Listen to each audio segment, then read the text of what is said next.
Oi, gente, hoje eu vim mostrar a minha docete, eu vou arrumar ela. E se tudo der certo, eu vou criar outra conta e vou mostrar pra vocês. Aqui, gente, é muito bonitinho jogar esse jogo e eu acho que vocês vão gostar. A gente tem essa camisa daqui, essa da Embry, mas eu não quero colocar da Embry. Vamos colocar isso daqui, ó. Eu tenho 3 dele, é muito bonitinho. Vou colocar o vermelho pra combinar com o cabelo dela. Dá 2 sets, Então a gente bota isso, ops, tira. Primeiro tem que tirar isso daqui, né, sua bura. Primeiro tira isso daqui. Eu sempre me embolo com esse negócio das roupas, que é muito difícil de colocar essas roupas. É muito difícil. Eu comprei esse vestidinho aqui, achei lindo. Olha, eu vou botar esse daqui.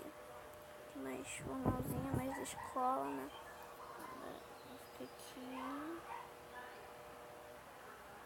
Vou botar. Essa aqui é a pulseira Embry, né? Ah, não é a pulseira da Embry, não. Meu Deus, muito bom. E só tem essa bolsa aqui da Embry, que a gente vai ter que colocar. Tudo da Embry.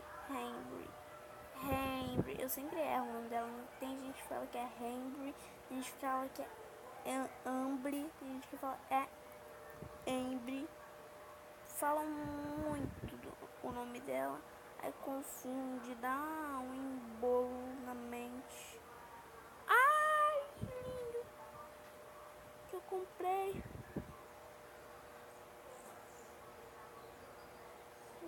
Nessa categoria. Não quero sair hoje. Será que é pra comprar peruca? Boné? Boné. Vamos ver. Não dá pra me comprar peruca.